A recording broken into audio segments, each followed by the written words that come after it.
You are listening to SPN, the Sports Podcasting Network. وتكلم من هناك لشوارزنيجر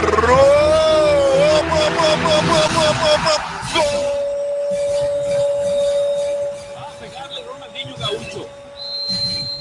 Ya lo hace. Pierna derecha, directo al arco. ¡Golazo! ¡Golazo!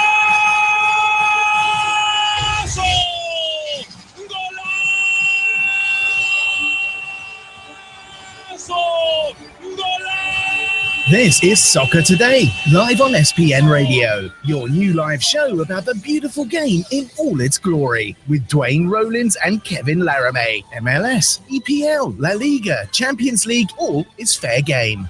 Powered by the Sports Podcasting Network. Visit us at sportspodcastingnetwork.com.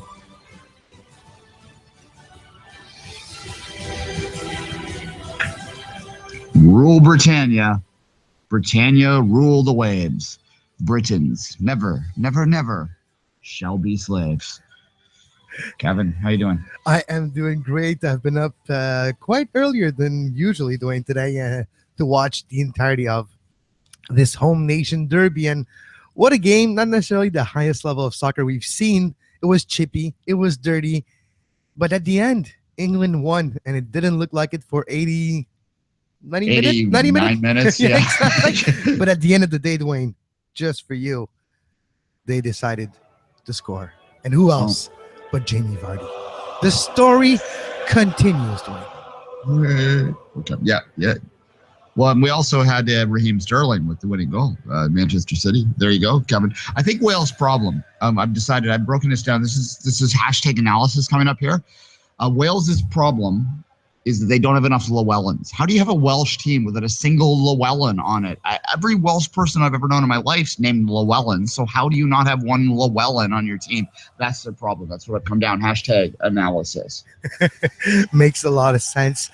Of course, Gareth Bale, and he was close getting the equalizer at the 93rd minute to about a meter. Let's keep with the English.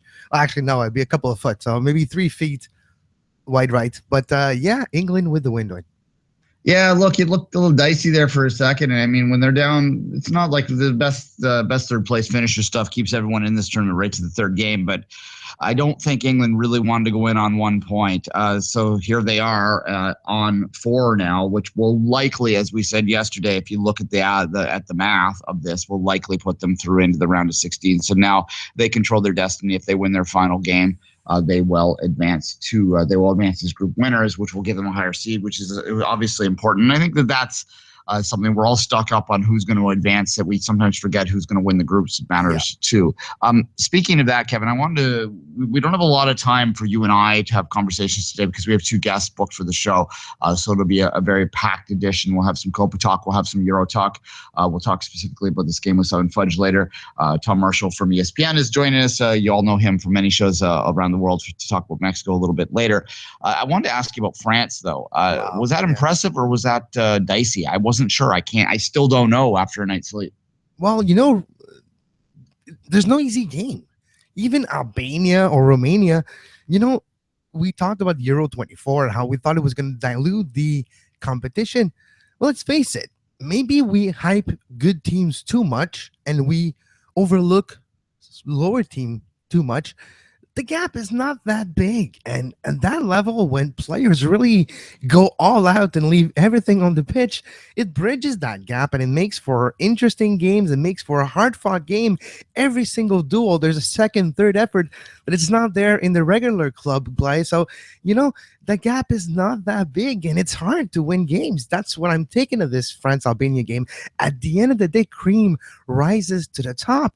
But it's not easy at all. And that's what I've seen. And it's not just France. Germany, Belgium, a lot of teams haven't looked that great, even though they got results or not. There's no easy games anymore. Yeah, perhaps. Yeah, look, the Germans play later today, so it'll be interesting to see how they handle their second game. They could book their ticket to the second round as well, obviously, with a win. Look, I thought that it was an odd decision to not start their best players yesterday, and that showed. And when they came on, France was the dominant team at that point, and Albania just wasn't able to hold on for the end. You got to feel a little bit for the Albanians. Earlier on, I've said famously now, said Hungary was the weakest team in this draw. I think it's clear now that Albania might be that team. Haven't scored yet. I hope they kind of can get a goal in that last game to give. There's a lot of great fans there, so I'd like to see that. But certainly they defended very well for the 88 minutes. But then when it all went sideways, it went sideways. No, yeah, exactly. But that's where it's still interesting, though, because every team has a shot and there's no clear-cut favorite because, yes, we all think that Germany, France right now are probably the two biggest odds makers favorite, but a lot of smaller teams, quote-unquote, are going to battle hard and it's not going to be easy and an upset can happen. And I wouldn't be surprised in the quarterfinals if we see one of the big teams lose in a finish where because tactically this tournament has been very defensively focused where every team is trying their best. Look at even England, a 3-5-2, but the fullbacks were always staying in defense. So it was almost a 5-people backline. A lot of defending in this tournament so far. So you never know what can happen. It's so close up to the end. One goal can decide that. That's when you have a possibility of a Greece in 2004, Denmark in 1992. It's kind of weird that 12 years later, we're actually seeing a defensively focused tournament that could lead to a type of winner that we famously think is going to happen this year because of the 12-year rule. Yeah, the one thing I will say, though, is as much as it's been very competitive throughout and the quote-unquote minnows have managed to keep it together, you haven't seen one of the big clubs fall yet. There hasn't been a major nation fall. They've all actually got it done as much as they maybe have struggled at times to have that happen. So I wonder, I don't think England's a big club, but I wonder who will be the first of the major teams to actually fall. Any thoughts on that? Well, that's a good question. In the quarterfinals, I think that's where we'll see a big club fall because you have 3 teams in a certain group that will move on because of the third place finish this year. This will leave the big club a second chance to go. Like even Wales, if they get a result in the third match, will move on almost for sure. And there's a couple of other teams like this that can move on easily out of the groups. But in a quarterfinal, you never know. Germany, for me, might be losing in the quarters this year if they get surprised defensively by a team that they don't expect. I don't know. It might come out. I haven't seen the same spark in Germany so far as we have seen 2 years ago. But you never know. France, not that they look good, but they look good enough. Dimitri Payet may be the player of the tournament so far, but that's at least you get that energy and they're willing to go and do things to get the victory. And that's maybe what's going to be the difference. I don't know if there's one team of the big club or big countries that I expect to lose in the quarter, but for me, Germany would maybe be the upset. And if you want to make some money, bet on the opponent of Germany in the quarters. I don't know about that, but okay, I'll take your word for it. I think there was someone actually that tweeted at me the other day that they won some money by not taking my advice, by going the opposite, by Bizarro Duane it out, and I kind of went, just shush, come on, don't always take my opposite opinion. That's not always going to win. It was a Hungary result. Yeah, exactly. Oh, nice. I mean, no one would have predicted that. It's not like I'm out to lunch on that, and they only won anyway. We'll leave it alone. Kevin, the other game that we haven't talked about was the Romania-Switzerland game from yesterday. The 1-1 draw there. It was a tale of two halves, to use the cliche. I thought Romania was clearly the better team in the first half, and Switzerland actually began to finally show a little bit of why they might be a seeded team in the second half of that tournament. Well, they're not a seeded team in this, but why they're one of the top teams, why they should advance, why they're ranked to advance. Look, that set it up as both of those teams have to feel comfortable with Romania yet to play Albania. They have to feel comfortable in advancing. Well, Switzerland probably well advanced on the 4 points. Romania on just the 1, but they have Albania next to, and with a win over them, they likely will get through as a third place team at 4 points because as we've said, 4 points is 92% or so likely to get through. Yeah, but the Switzerland-France game that's upcoming is interesting to me too because France have not looked the best against Romania and Albania, but they were able to get the result, to score goals when it matters and get 3 points twice. Switzerland will be a technically tougher ask. Can they do the same to Switzerland? If they win against Switzerland, well, they got the group. First of all, it's almost for sure. If Switzerland win, actually, they win the group. So that game decides the winner of the Group A.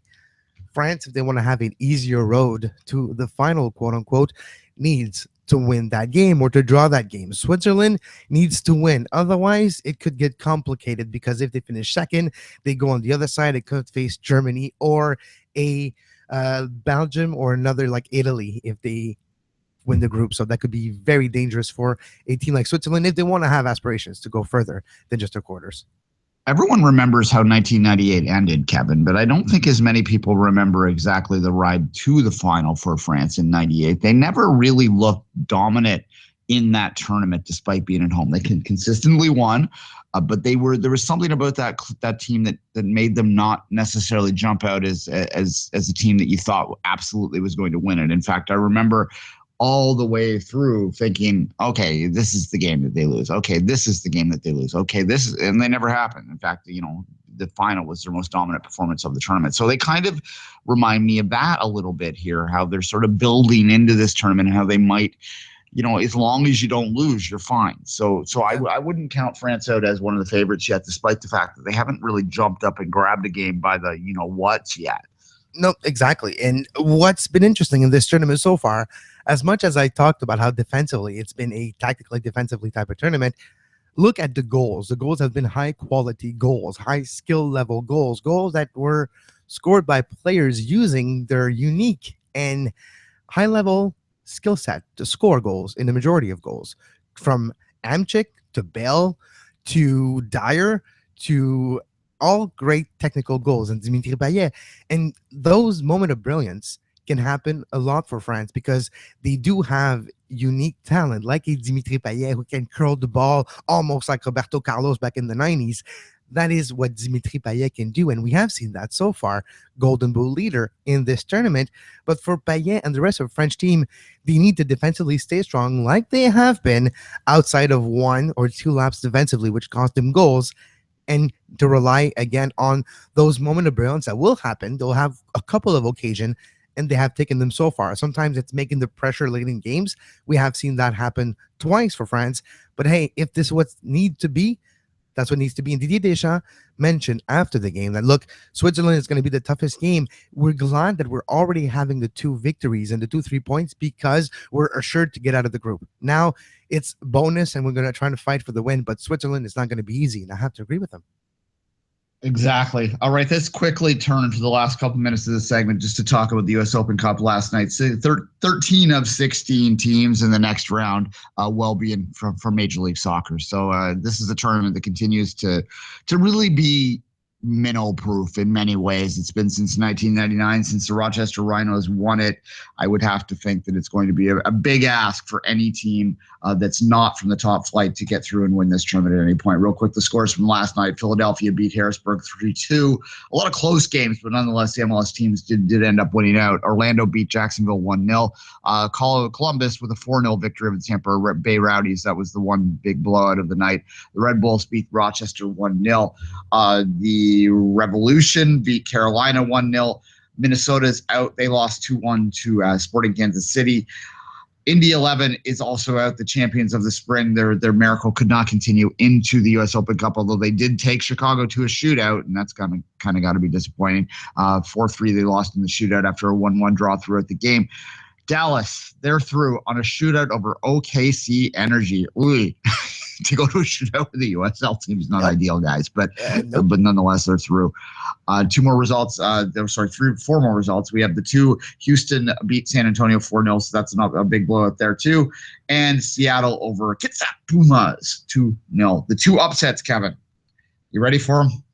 Yep. All right. Fort Lauderdale, TFC 2012, as I like to call them, with the shootout win over DC at night in Port DC. And the one game that everyone's going to be yammering about, and all the NASL teams are going to be putting their hat on, going to be taken to town, going to be having a parade for. Well, maybe, because they don't really like the Cosmos. I don't know, but they do like their league. So the Cosmos beat NYCFC for the second year in a row, 1-0. I don't know what to think about that one, Kevin. Cosmos 1, NYCFC 0. How'd you go? 0-4-0 in history for NYCFC against New York State team. Yes, exactly. So, they've never beat. Yeah, New York is not blue. We'll say that. They are not blue at all. All right, Kevin, let's take a quick break. We'll come on. We're going to bring Tom on the line to talk about Copas in Mexico.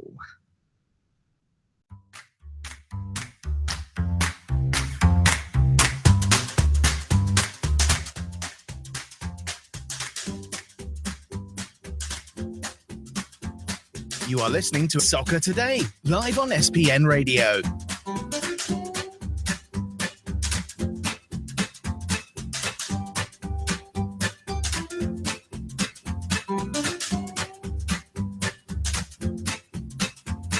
Visit sportspodcastingnetwork.com for more.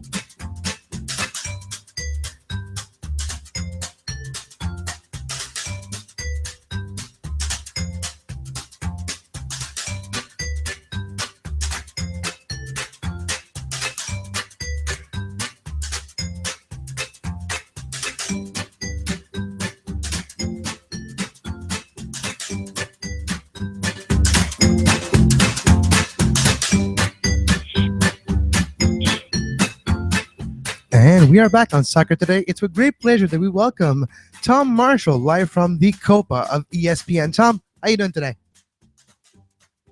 Yeah, I'm good, thanks. Yeah, just getting ready for the Mexico-Chile training sessions and press conferences today in the Bay Area. All right. What is your opinion of the Copa so far in 2016? Do you like the fact that it's in the United States for this 100-year anniversary? No, I mean, I think it's been good. I think the atmospheres around the stadium have been, exceptional. And obviously, you've got a lot of negativity with the Euros and the hooliganism and stuff like that. And I think it's been almost the opposite with the Copa. It's just been a real party atmosphere. Definitely at the games I've been at, which has been obviously the Mexico ones, and then a couple of the Colombia games as well. I think if there's a negative, it's obviously you want to see more full stadiums, and I think the ticket prices are they're extremely high. So I mean, I think that's something that organisers have got to look at. But I think when you're judging this tournament, it was organised at such short notice that I think you have to kind of give a bit of leeway when you're kind of judging how it's gone. When you look at the Mexican national team in this tournament in 2016, before the tournament, there were questions about the roster chose by Juan Carlos Osorio. You had players like Rafa Marquez that were chosen and made big, important pieces in this team.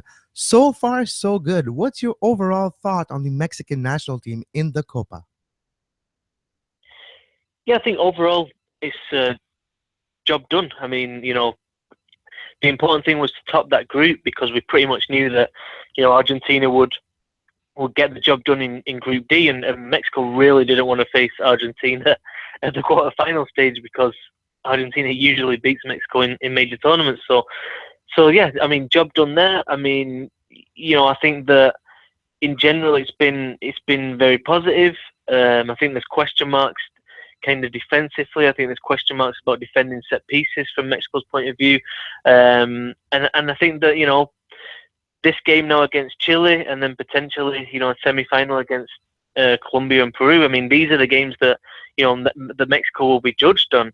I think that, Mexico have always been a team that are well respected, a good team, but they've never been able to quite make that step up to being an elite team, a team that scares the world elite, and I think that's what Mexico has to prove between now and obviously the next World Cup. And this Copa America is an excellent opportunity, and on Saturday as well against an exceptionally good Chile team, which came into the tournament not quite on form, but against Panama the other day looked pretty frightening. Tom, I wouldn't be doing my duty if I didn't ask you about the one sort of crowd controversy that's out there, and that's the chant that happens after the goal kicks from the Mexican fans. And a lot of people are upset about that. There have been efforts to try and convince people to not do it. Is, in your mind, being based in Mexico, is there any chance that we could quash this, that this will be heard by anyone down there, that we can maybe get to a game where we're not hearing that word chanted after goal kicks? Yeah, I mean, obviously it's something that needs to be stamped out. I think that's the first thing you have to stress. I think the other thing is that if you living in Mexico, if you speak to the vast majority of people, they don't see anything wrong with the chant, and I think that's the disconnect between FIFA and what's going on in Mexico. I mean, it's just that simple. I mean, Mexicans in general, not saying every Mexican, but Mexicans in general don't see a problem with chanting that. So obviously it's something that's going to take a long time. I think personally the federation have been slow to kind of to take a lead. I mean, I think they've reacted to FIFA's kind of punishments rather than taking a lead as soon as we saw that this would be a problem.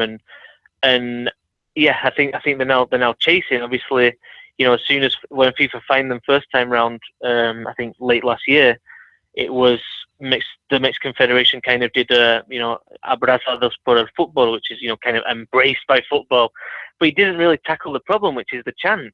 And then in the last month or so, they have actually kind of said, look, we want to stamp out this chant. So Pancho Villa's Army, the supporters group here in the United States, have also made a statement saying we want to get rid of this. And talking to fans here in the United States, which is a different set. It's a completely different kind of mentality than the fans in Mexico. I mean, I think there is definitely a feeling that they want to stop this. But I mean, it's been going on quite a long time. It's not as long as tradition as many people think, but it's something that I think people are starting to realize. Right, you know what, we have to stop this. But it's not going to just. It's not like turning on and off the switch. It's going to take time to kind of educate people and make people realize that it's not a thing that you should be done in a stadium. All right, Tom, let's move back to the pitch, though. This Mexican team has been very impressive, and they've been very impressive for a while. I'm wondering if you agree with me on my take that this is maybe the best Mexican team, the best chance for a Mexican team, if you flash forward 2 years, to really make a dent on the world stage. Do you think that this is a team that will be a contender in 2018 to win? I think it's got a good chance. I do. I agree with you. I think that what Mexico's got now is a hardcore group of players, which I think are at the peak or reaching the peak, playing in very good teams in Europe. So the likes of Andres Guardado, Miguel Layún, Tecatito Corona, Chicharito, Hector Herrera. You've got that hardcore group of players that I think they're very professional. I think they're mature, and I think they're absolutely desperate to do something with this national team. And I think then below that, you've got a group of very, very good young players, which we've seen Irving Lozano, but there's other players coming up as well, like Cesar Montes at Monterrey, Eric Gutierrez at Pachuca, and Rodolfo Pizarro. There's a few good players coming up as well. So I think that between now and Russia, those guys are also going to be pushing the squad. And yeah, I think everything's very positive for Mexico. I think what they have to do, the federation, and no matter what happens, I mean, is not react to results going against them. They have to stick. For me, they have to stick with Osorio, because I don't think they've ever had a manager with the knowledge and the depth of preparation of Osorio. But already you can see people don't like his changes. They can't really get the head around why he's changing the team each week. And at the end of the day, Mexico could go out on Saturday against Chile. I mean, Chile are the champions. I mean, Vidal and Alexis Sanchez were brilliant against Panama in that last group game. I mean, they really seem to be coming together. Vargas is on form now, the striker. So Mexico could easily go out. I mean, for me, it's Mexico against Chile is a 50-50 game. But I think the key for Mexico is finding that consistency between now and 2018 and letting Osorio do his job and do what he knows and what he's prepared to do for so many years. Tom, in the Mexican national team, there was a divide in the last 10 years between the players that are locally playing in Mexico and know each other and the handful of players playing abroad, being Chicharito an example. How is this factor of the national team right now? And is this better? Is the relationship in the locker room better with the players? And on the pitch, is there a better chemistry than years prior? I think so. Yeah, despite all the coaching changes, we from obviously Tuca Ferretti against the United States, and then going back Miguel Herrera, and then going back to Chepo de la Torre. I mean, I think that since Herrera came in, we've seen a kind of a group emerge as kind of the leadership group of the national team, who make certain decisions within the squad amongst the players, and I think that leadership group is made up by Europe-based players. So in a way, it's kind of those players have now won out, and I think the other players that are coming behind them kind of respect them. So yeah, I think there's a lot more unity than, for example, 3 years ago when Mexico was struggling in World Cup qualifying. Tom, I'm wondering if we could turn our attention to the rest of the draw. To me, I think most people think that Argentina is the team to beat in this tournament. I'm wondering what your take on that is on the rest of the draw outside of Mexico, whether you think that, whether you agree with that take that Argentina is the best team and the most likely team to win this. Yeah, no doubt. I think, you put Argentina in a final against anyone or a semi-final against anybody, and obviously, you look at the depth that they've got. You look at Messi, obviously. I mean, just look at Messi on his own, and it's like they're a scary proposition. So yeah, I'd definitely say Argentina, and then behind them, I don't think there's too much between the teams. I mean, obviously Colombia, Mexico in there, you expect both to do well, and then obviously you never know, a team like, nobody's going to want to face a kind of Ecuador. I mean, if Ecuador can get past the States, then I think they'll give Argentina a good game as well. And then Venezuela, I mean, for me, the team of the tournament so far, I mean, I think they've been absolutely brilliant, considering that 6 months ago players had signed a letter resigning from the national team because of the problems, considering the political, social, economic problems that are going on in Venezuela. For this team to come together and finish second in the group on goal difference to Mexico and put Uruguay out was, for me, absolutely the story so far of the Copa America. Tom, there's a lot of international soccer right now with the Euro and the Copa, so there's a chance to almost look at every team, Asia excluded, in the world of football. How do you rank Mexico right now, seeing the team in the Euro, seeing the teams in the Copa? Where is Mexico in your mind going into Russia in 2018? Yeah, I think Juan Carlos Osorio says Mexico will give every other team on the planet a game, and I completely agree with him. I think Mexico don't need to be scared of anybody, but at the same time, they've still got to make that jump up from kind of a team that's, for me, probably ranked between 10th and 15th in the world, to one that's in that top 10 and then eventually pushing the top 5 by Russia. I mean, I think that's got to be the goal. I'm not saying that the rankings are the be all and end all, but just to get closer to that elite. And I think that they're going to need more players in Europe. And I say that with respect to the Mexican League. It's not the Mexican League isn't good enough. It's just, I think the player we've seen recently, the players that have jumped to Europe have just become more mature, professional. They're getting influenced by different ideas and different ways of playing, and I think you can see that now in the Mexican team, how certain players have developed, like Hector Herrera and Miguel Layuna have really kind of, and Tecatito Corona, who have really kind of, they're now fulfilling the full potential. So yeah, I mean, I think that's where I see Mexico. I mean, I think watching the Euros, Mexico can match it against any other team, but obviously if you put them against a Germany or an Argentina, then Mexico are obviously not going to be favourites, so they have to make that step up to get closer to those the top teams. Tom, the one, it's interesting to me that the one team that we haven't really touched on in this entire interview, when you were talking with the other teams too, was the United States. I'm just wondering if I can get your take on the U.S. men's national team right now and whether or not they're performing close to where they should be in your mind. Yeah, I think, honestly, they've probably gone beyond most people's expectations, beyond mine as well. I think, especially watching the first game against Colombia, they just didn't look to really have a spark, and so it was pretty surprising that they got through the group.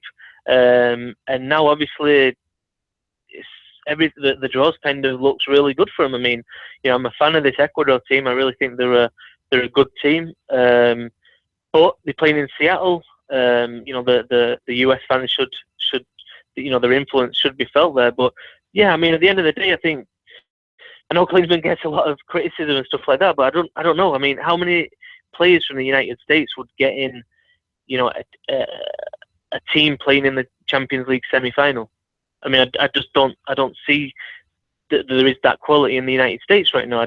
I don't think the quality of players that are being produced is enough for Klinsmann to work with to make this team go from one that's hardworking and good and solid to being one that, like I was saying with Mexico, that is generally frightening for other teams on the international stage. So, I think getting out of the group is a major achievement for Klinsmann's team.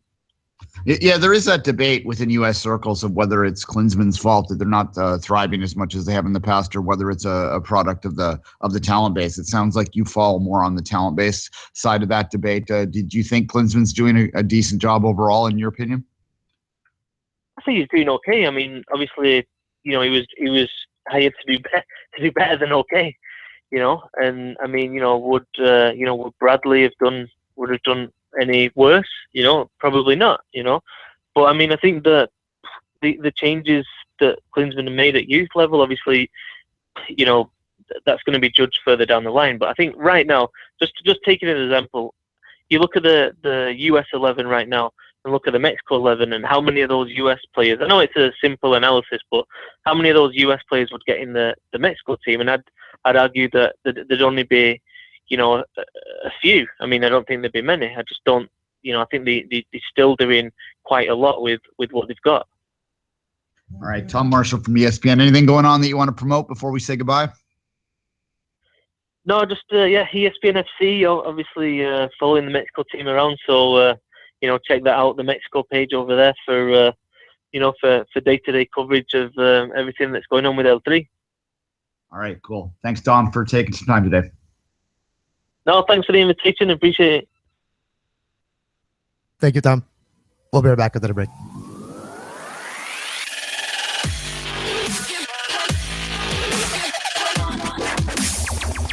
You're listening to Soccer Today on SPN Radio. You can find the on-demand version of this very show on iTunes, Stitcher, Feedburner, Podbay Player, Podbean, anywhere you get your podcasts under the Sports Podcasting Network feed. Subscribe to our YouTube page to make sure you never miss a live show talking about soccer today, the MLS postgame show, open lines after dark, 5 rings daily during the Olympics. Make sure you subscribe and give us a follow on Twitter at SportsPodNet and like our Facebook page, facebook.com/Sports Podcasting Network.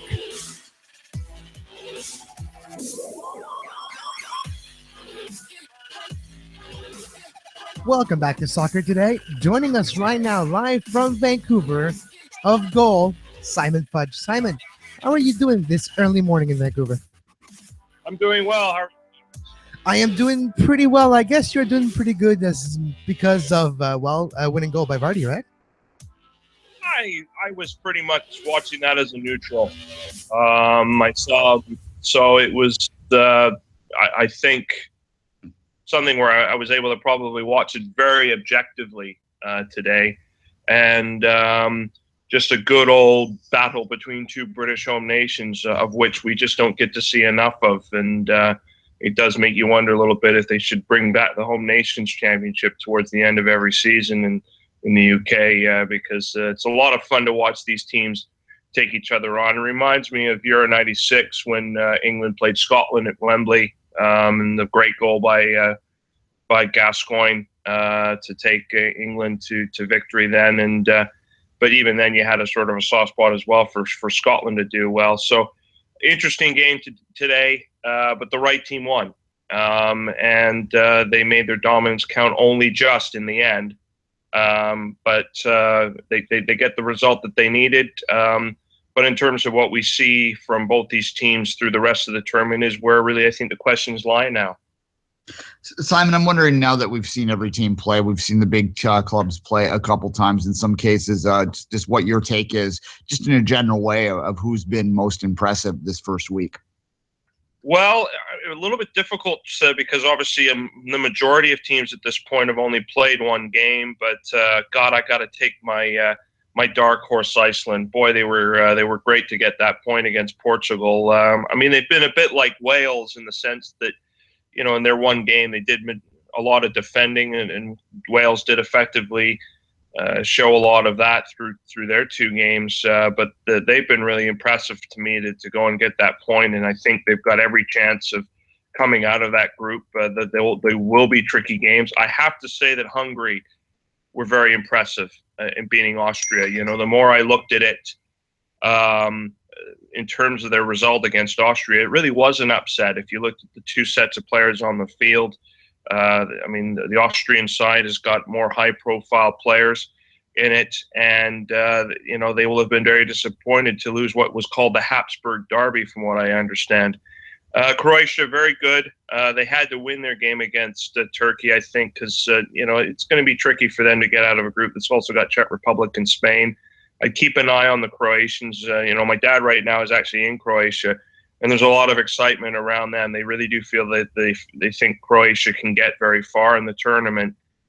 And, you know, Poland, I think, have been very good as well, coming out of their group, or in their Group C. And I think they're going to give Germany a bit of a run for their money. That's an interesting game today because in many respects, much to what we just watched this morning between England and Wales, I think Poland could give the Germans a real run for their money here in the later game today. So a few of those teams that have really stood out.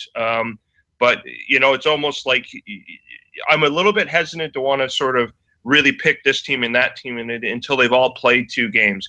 But the great thing is we're now into that second round of games, and you just feel the tournament is heating up. So it's actually now really generates a lot of interest if you didn't take all the first games of every team in yet.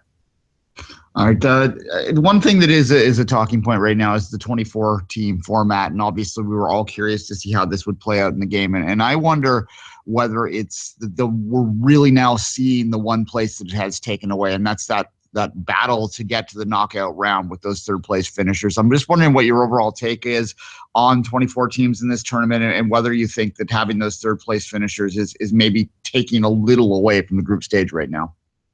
I'm not so sure. I think it's actually probably makes teams believe that they've got a chance to get through and out of the group, especially you know, we haven't had a team here draw their first two games, and so it'll be particularly interesting to see if we get at least one scenario in that regard, because I think there's a strong possibility that if you've drawn your first two games, you're still in with a chance of being able to qualify. And I think as long as you have that opportunity and you know they can go the next round, then it keeps the interest in. You know, it's easy to be cynical about UEFA's decision to expand it for the fact that it's a cash grab in terms of getting extra games and more teams involved and generating more revenue, because that brings 8 more sets of fans from what it used to be with a 16-team tournament. But I wonder a little bit as well that because even after 2 rounds of games, a lot of the teams will still be in with a chance of making it out to the round of 16.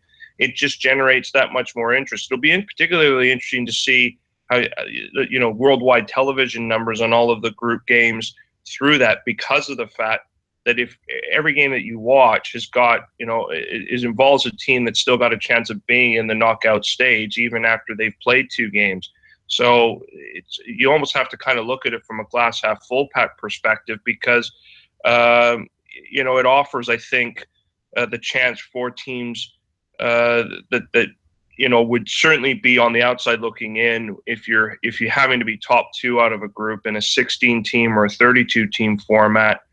They've got a chance of actually doing something, and it's kind of fun in that way, that you know, a country that you don't really fancy, like Northern Ireland, for example, is about to play here against Ukraine. You know, they get a result today, they've got more than a chance to get through. But even if they draw, as much as they would be left with an incredibly tall order in their final group game against Germany, they'd still effectively be in with a chance. Now, let's go back, Simon, to the game today, the Home Nations Derby with England versus Wales. What did you think about the game overall? Was England gamble with the Roy Hodgson gamble of letting Sturridge and Vardy on the pitch? On the bench to start the game, putting him as subs. Was the gamble? Did it pay off? Was it the right technical decision? And is the 3-5-2 formation working, or is it just me, or is it like preventing anything going forward? Well, they're struggling, and even through much of the second half, they look a side that doesn't have a lot of ideas in terms of being able to break teams down. And I think that's probably the biggest thing that comes out of England's performance today for me. Even if, the substitutes, the story will be that the substitutes made a change and that they've got to start the likes of Vardy and Sturridge in their final group game against Slovakia, from which they'll need something to get out of that game. The fact that they've struggled to either take their chances or, as today, really break down a team that was which was intended, it made the intention to really set up and defend and basically close them out, as Wales tried to do. It doesn't bode well for where I think how far England can get in the tournament. I thought it was interesting from some of the television analysis I saw that the fullbacks and the likes of Rose, and particularly Kyle Walker, not getting forward enough to support the attack play, and not being adventurous enough. It really was one major indication of just how they didn't seem to really, England didn't do enough to try and press Wales and really put them under even more pressure that they could have done. And you wonder if really they need to be thinking along the lines of being a little bit more ruthless with their attack, because today they didn't have enough to it. It was ponderous at times. They weren't moving the ball quickly enough, especially in the first half. And in the second half, as much as they really had Wales backed up into their own box or right at the top of their own box, you never got the feeling that they were ultimately going to break them down. It makes you say to yourself, when they run into a much stronger or more experienced team, one that you would almost slightly give them the chance of being a favorite that England would play against, how would England be capable of breaking that better team down is the question. Slovakia probably provides a very good test, a very good question to that, because there's probably it's a team of a similar quality to Wales, but probably with one or two more viable attacking options in it that could certainly hurt England on the counter. And will England have the same problem of being able to try and break them down? If they have that same issue, it's difficult for me to see England get very far.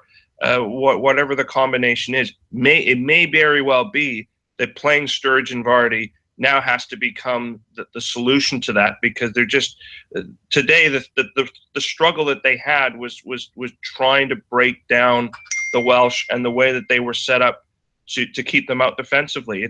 I think that's the big question with England and how far they go at Euro 2016. When you look at Jamie Vardy, he scored. The story continues, the amazing story of the guy that 4 years ago was in the conference, graduated all the echelon of the football ladder, and now scored for England. What is your thought on the Jamie Vardy story? And let's just say the movie just keeps getting better and better. Well, he's very much at the right place at the right time, and he is just an incredible. He really is an incredible story.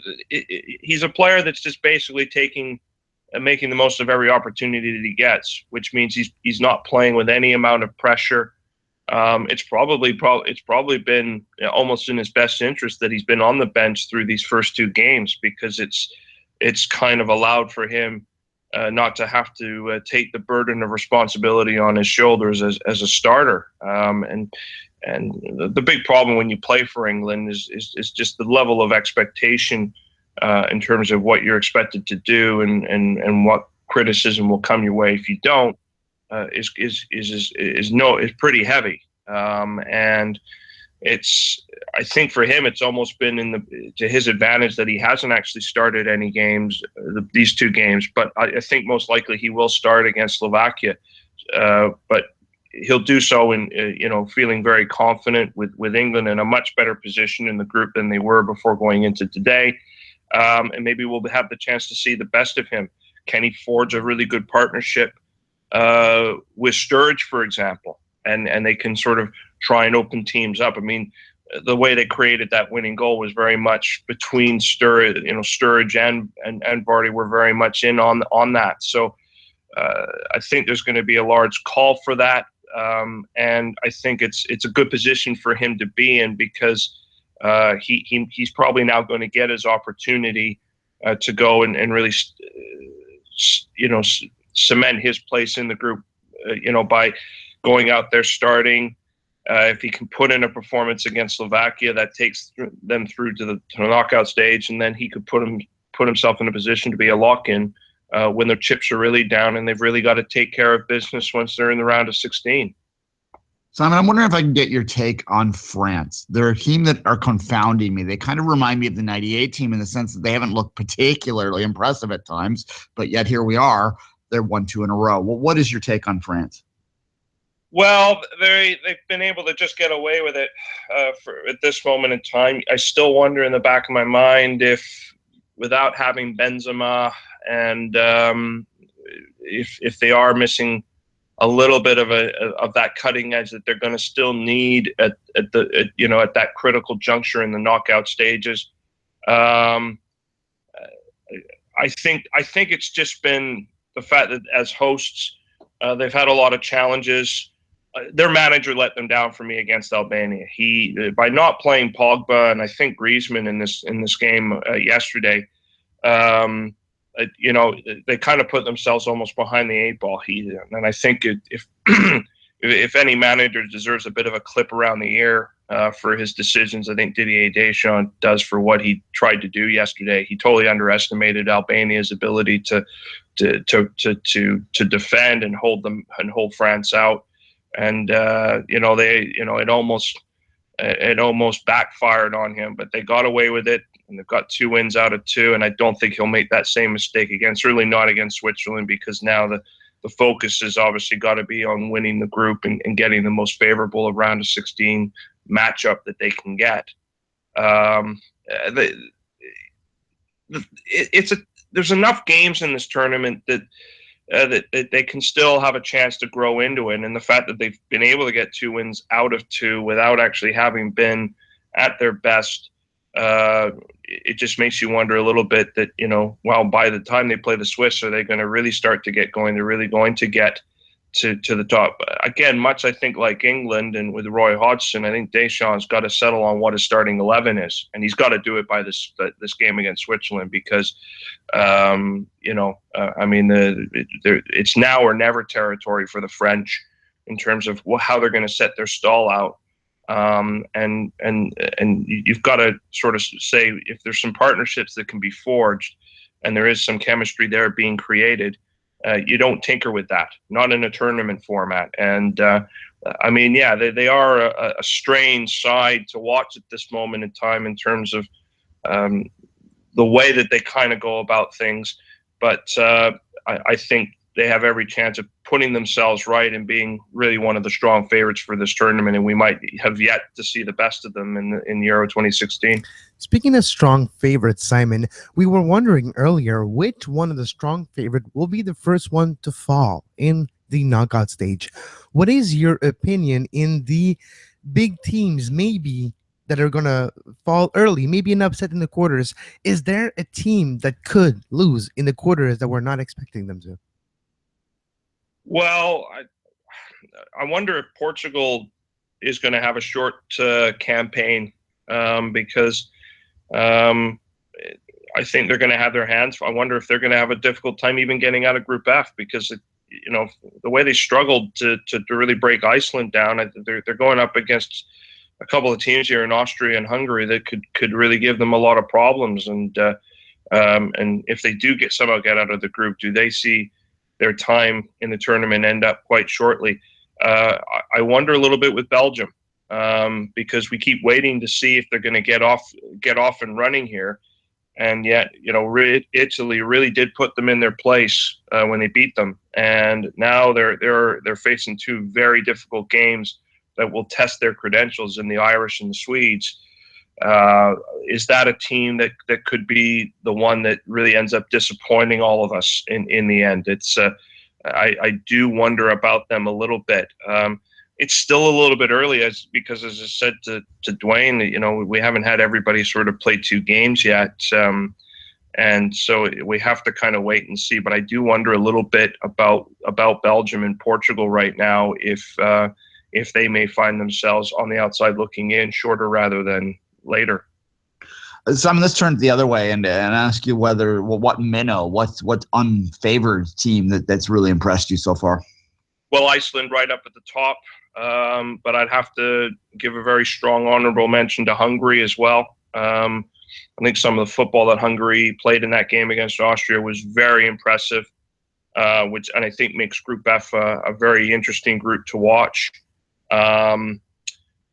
Minnow-wise, there's been some admirable performances. I thought Albania were a little bit unlucky yesterday not to get a point, but I think unfortunately their tournament is probably over. I think you have to kind of count Wales in that category. I think they've done fantastically well to be in the position that they're in. If they beat Russia, they go through. They could potentially win the Group B. And that would be fantastic. This is a team that hasn't played in a major tournament since the 1958 World Cup. So we have to give them a lot of props. Hoping for the best with Northern Ireland, although I think today is a major test. I think it's make or break in terms of their tournament today against Ukraine. But I look at Hungary and Iceland as two teams that I think people should really keep an eye on, because they are an underdog in both cases. But you look at both teams in terms of the way they perform and the types of players they have and how they play as teams. As a team, and they offer a lot, and they're going to be a difficult team. They're going to be difficult for any opponent to play against. So those probably have been the two that I've been impressed with, much because I kind of had watched Iceland through qualifying and was impressed with them going back to then. But just how well Hungary played in their first group game and against Austria, I thought they were superb, and I think they could really be the one team that could really cause a bit of an upset in Group F here at the expense of either one of Portugal or Austria, even in the group stage. Traveling back to your neck of the woods, Simon, tonight, big game for the U.S. men's national team in Seattle versus Ecuador. It is at the quarterfinals of the Copa starting tonight. Any thoughts on the U.S. men's national team and the potential of them either winning and going to the semifinals, which would be kind of a surprise for the U.S. men's national team, or facing a tough opposition in Ecuador, which people are maybe overlooking at this point? Going to be an interesting game. I unfortunately I wasn't given a chance to get down there and see it, unfortunately. But I think the one thing that the Americans have got in their advantage, having won the group, is that they're going to be playing in one of the few cities that are hosting games in this tournament that's going to give them a predominantly pro-American crowd, which is CenturyLink Field in Seattle. So I think that will provide a certain advantage for them. I think they've been really good in the last two games. Particularly, especially resilient in getting that result against Paraguay when they went down to 10 men. DeAndre Ledlin was just stupid with those two yellow cards. And you do wonder a little bit if that's something Ecuador can expose, because they've got a lot of pace on the flanks. Some pressure on the Americans. I think certainly it's a game where, you can say this about a lot of games of soccer, but that first goal in the game is going to be very key. You have to completely rule out that friendly that the two teams played against each other, I think, in Dallas. This is going to be a completely different kind of thing. For me, Ecuador have played very well through their three group games. I actually think they were unlucky not to beat Brazil. They did extremely well to come back from 2-0 down to get a draw with Peru. And they showed just how good of a team they are by making sure there were no issues in putting away Haiti in their final group game. And I think they take a lot of confidence out of that. They know that they've got the ability to attack and hit teams on the counter, and that's maybe where they can hurt the Americans. And I think that it's going to be interesting to see just how Ecuador actually set themselves up to go against them. Enter Valencia, for me, I think is a key player in this game. If the Americans have real trouble trying to stop him, it could end up being a long, difficult night for the Americans. But it could be one of those games where I wonder if it'll go to extra time and penalties.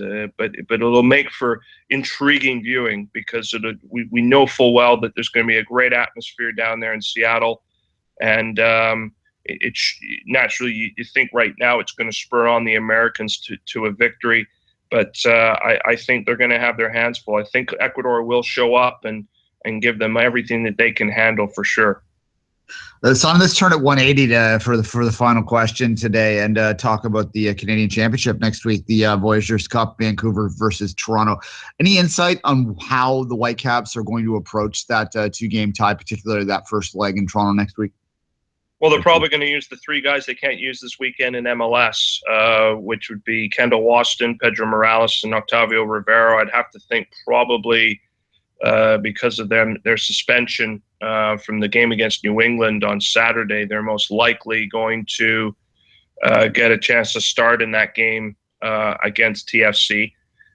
So I would think that they will be a little bit more senior laden through this final. I think now that they're in the final, they're at the sharper end of the competition, and they want to retain the trophy. And being that certainly they'll have in those three senior players guys that are fresh and available, because, as I say, they're not available to play this weekend. I would expect them to try and play a stronger lineup, try and get a result, certainly try and maybe score an away goal to bring it home, and